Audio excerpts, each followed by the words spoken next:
Halo sobat semua, selamat datang kembali di channel novel kita. Sebelum kita lanjutkan ceritanya ini, ayo jangan lupa subscribe, like, komen, share, dan nyalakan lonceng notifikasinya agar mendapatkan notifikasi video terbaru ketika Mimin upload videonya.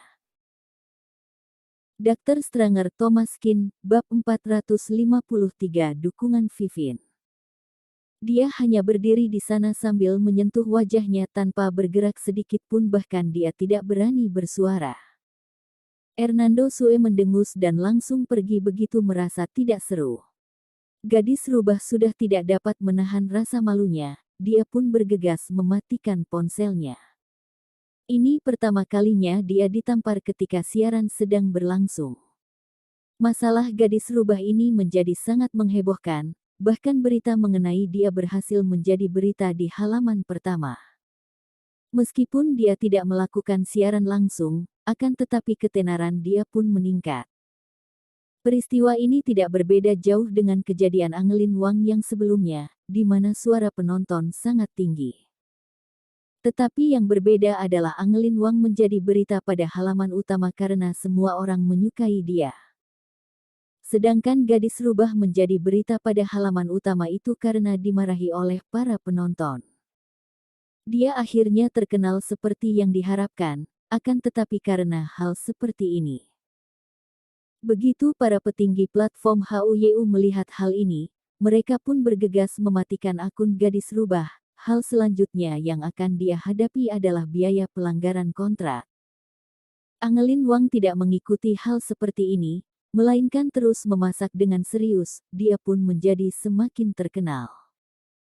Setelah melakukan siaran langsung selama 1 jam lebih, Angelin Wang baru mematikan ponselnya. Meskipun dia sangat memedulikan angka penggemarnya.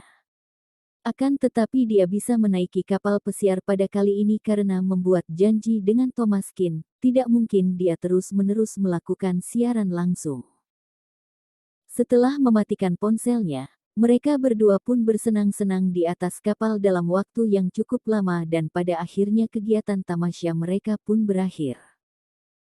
Setelah turun dari atas kapal, pada awalnya Thomas Kin berencana untuk mengantar Angelin Wang pulang ke rumah, akan tetapi tiba-tiba dia melihat sebuah berita yang muncul pada ponselnya. Dokter dari People's Hospital membuat pasien kehilangan nyawanya dan dia pun ditahan di rumah sakit oleh sanak keluarga pasien. Pertama-tama, Thomas Kin juga seorang dokter dan tentu saja dia lebih sensitif dengan berita seperti ini. Yang kedua adalah People's Hospital merupakan rumah sakit di mana Vivin bekerja sehingga Thomas Kin juga harus memperhatikannya. Setelah dia membuka berita tersebut, dia melihat ada selembar foto di dalamnya. Pada foto tersebut terlihat seorang wanita yang sedang dikeliling oleh banyak orang dan sepertinya juga banyak orang yang sedang menarik-narik dia. Meskipun dia memakai masker dan jas putih, akan tetapi Thomas Kin masih dapat mengetahui bahwa orang ini sepertinya adalah Vivin.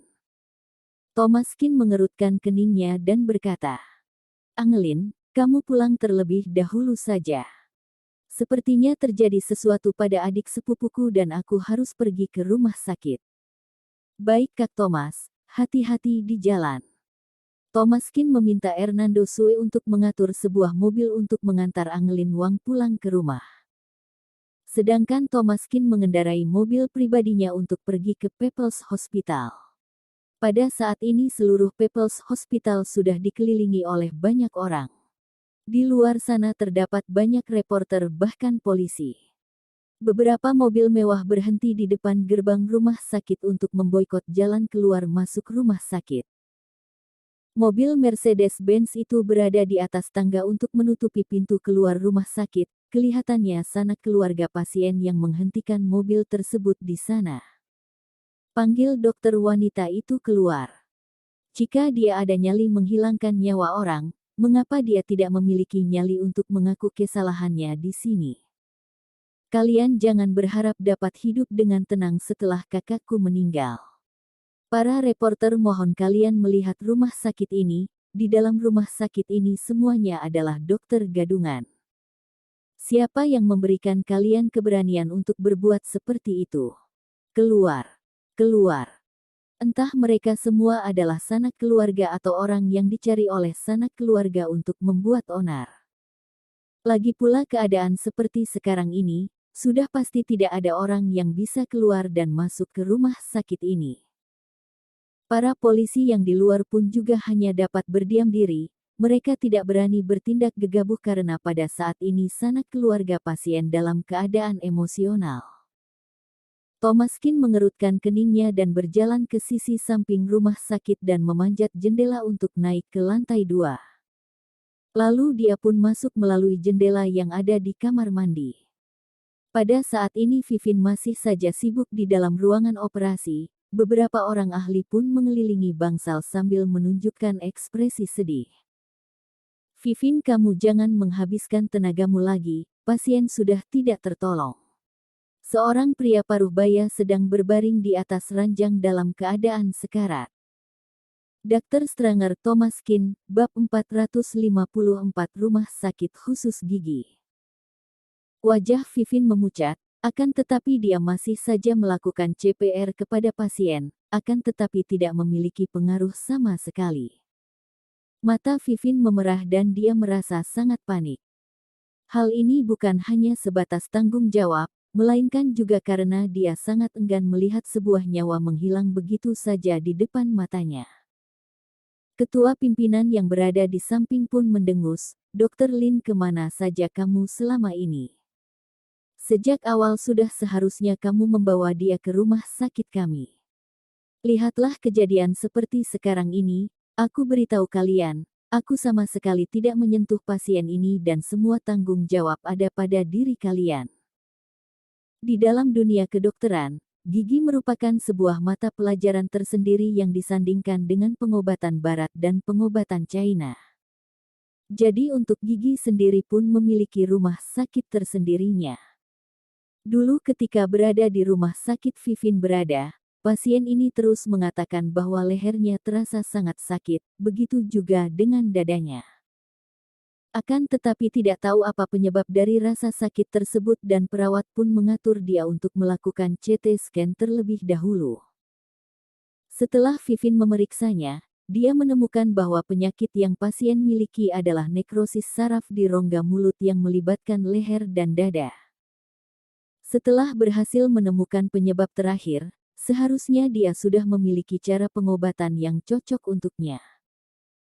Akan tetapi ini sudah berubah menjadi urusan dokter gigi dan Vivin sendiri juga sudah menjelaskannya kepada pasien untuk memindahkan dia ke rumah sakit khusus gigi. Lalu ketika tadi baru saja dia selesai melakukan pemeriksaan, tiba-tiba tubuh pasien kembali berkejang-kejang dan berteriak karena sakit dan Vivin pun bergegas melakukan pertolongan.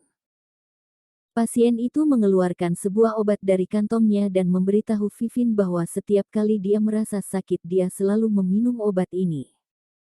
Melihat tingkat kekejangan pasien tersebut yang sangat parah dan takut dia akan menggigit lidahnya sendiri.